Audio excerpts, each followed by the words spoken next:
Hello and welcome to How to Survive. It was released on October 23rd, 2013 for Xbox 360, Wii U, and PC. It was recently released for Xbox One as well on October 29th of 2014. It was developed by Ico Studios and published by 505 Games. It received a 9 out of 10 on Steam, a 3 out of 5 on Metacritic, and a 7 out of 10 on GameSpot. But what do I think? Stick around to find out.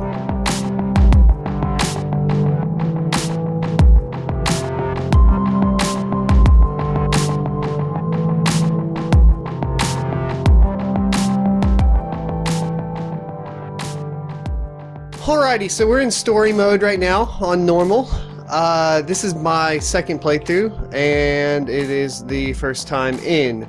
My first playthrough, I am playing with Slangarang in co-op mode only on Kovacs Way, which is quite a bit more difficult than the normal mode. There are 3 modes of difficulty that you have that include normal, Iron Man, and Kovacs Way, and Kovacs Way is what the equivalent of hardcore mode in other games would be. A lot of your resources are lower, you take more damage, you have less health, so on and so forth. So there you go. There is replayability here even for just the story mode. Hi! Alright, so most of the game is focused on gathering resources, crafting materials, and managing your health along with you'll have health, need to eat, and you will have a need for drink. So the whole time you're just trying to manage those resources. Now we have a stick, so we can hit stuff. You'll find these crates where you'll find stuff in. Along the way you'll find books here. Now Kovacs rules are going to be scattered around, and they're just basically the game's version of a tutorial system. And later you will meet Kovac and get a little more on his side of the story. Combat is pretty straightforward. You use RB to hit, and then there are kill modes that you can do. So if I hit her a couple times, I say that. If you knock them down, you can tap A quick for an execution move, and that's how the melee combat works. That execution move also works for ranged weapons as well later on in the game once you've crafted them. And so you'll have the recipes that will show you how to make different items within the game. And as you pick them up, you'll have more and more and more recipes to build and create. And you will pick up items on the ground to do it. Pretty standard Pretty standard survival game mechanics. Nothing out of the ordinary here until you get a little bit later on. And well, not even then. It's all about resource management. That's all this game is. So there you go. Now, while it seems like from everybody that I've spoken with so far that's played the game, they love it. They don't seem to do a lot of co-op though, and Sling and I started in co-op, and we started on the hardest difficulty, and it appears that that's when the bugs start rearing their dirty little heads. This game has quite a few bugs in co-op, including things like the players being completely desynced on the day and night cycles, where one player will be in the day cycle and one player will be in the night cycle, especially after loading checkpoints. Let's say you die and you load into a checkpoint, the players seem to be desynced for quite a while, and this happens quite often as well, which can be very frustrating to say the least. The desyncing will also cause things like enemies that are only supposed to come out at night coming out during the day when they're not supposed to be there. Very frustrating, to say the least. The story follows a group of survivors controlled by the player who encounter Kovac, a mysterious man who has made the island his personal hunting ground.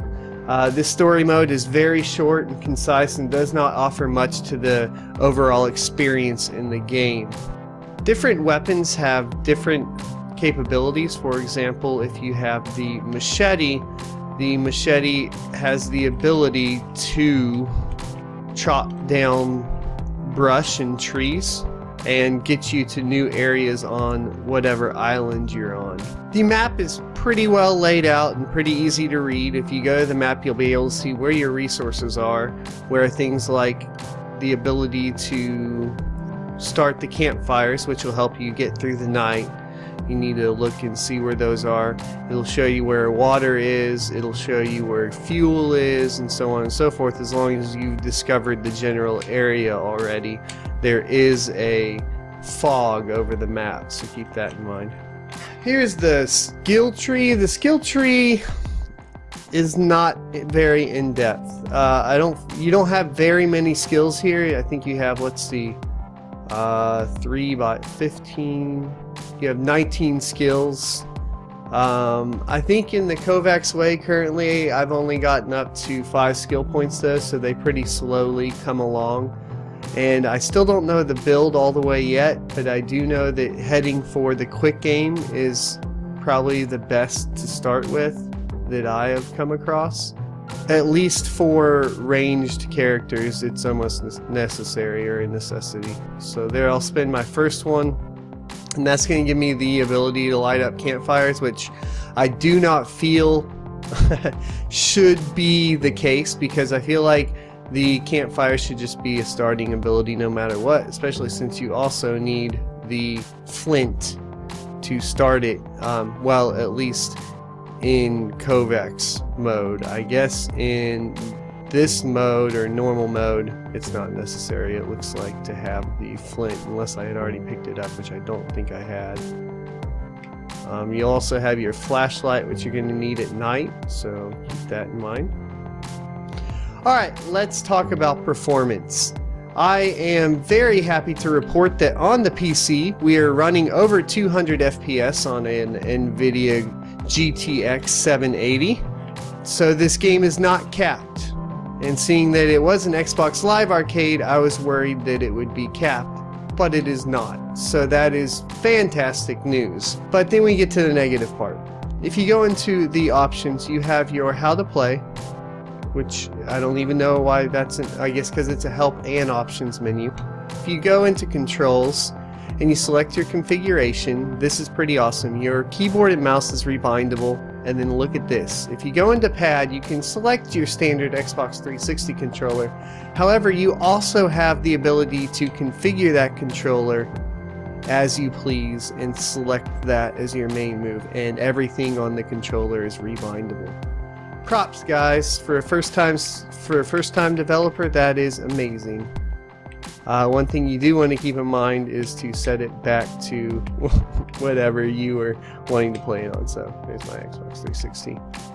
Okay, so the audio has a good menu. We have separate sliders for music, effects, and voice. However, we do not have a main master volume, which is pretty disappointing. I wish that there was a main master volume, but there is not. This has been true for almost every game that I end up seeing recently that has separate sliders for audio. The subtitles, it's just on or off. There are no additional languages to my knowledge. The game options is going to give you the ability to have automatic instant kills. I believe this does not work in the Kovacs mode. Tips on or off. Special features, which I don't really know or social features, sorry, I'm dumb. Social features, so you can have it only friends, all, or off. I have it on all. And then your mouse sensitivity is under here instead of under controls. Kind of odd. So there are no video options in this game. You have 4 modes, including story mode, challenge mode, one-shot escape, and barricade. In challenge mode, you're just going to have different challenges that you are presented with and need to accomplish them. The one-shot escape is going to be roaming the island, searching for randomly generated resource and escape vehicles. So you're trying to escape the island and so on and so forth. And barricade is more of a survival, where you're going to need to craft barricades and turrets, kind of like a tower defense. And there you go. So those are the 3 other modes on top of the story mode that you will have. Currently there is some downloadable content, and you can check that out in the Steam store, that will provide an additional character, which I believe is Nina. And then you have the Kovacs Way DLC, which is a new island, I believe, and a few other ones, so keep that in mind. there is DLC, and most of it seems to be worth it. Especially, I would recommend the Barricade DLC, which is one of the game types, the One Shot Escape DLC, which is a game type, and the El Diablo Islands, which is going to provide additional content and islands to play on, and of course the Kovacs Way DLC to get that super hardcore mode that's going to be a lot of fun for you to check out. And that's the way I would recommend playing the game in the first place.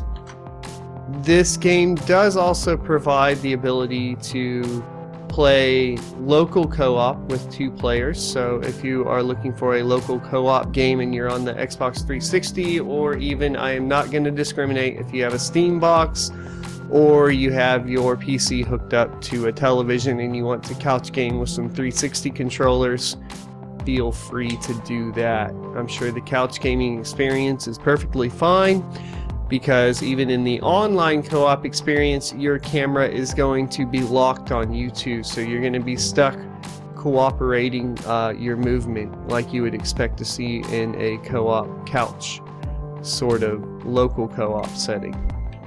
You can craft multiple guns. The first you'll start off with would be a bow and arrow, actually not a gun, and then you can make a handmade gun, and you can make a handmade pump action shotgun. Keep in mind that as resources are low and you're playing co-op, you're not going to have access to all of the weapons, so you're going to have to manage giving your co-op partner arrows if he has the bow and arrow, and he's going to have to give you the bullets or the parts, which are, I guess, basically parts, yeah, to shoot your weapon.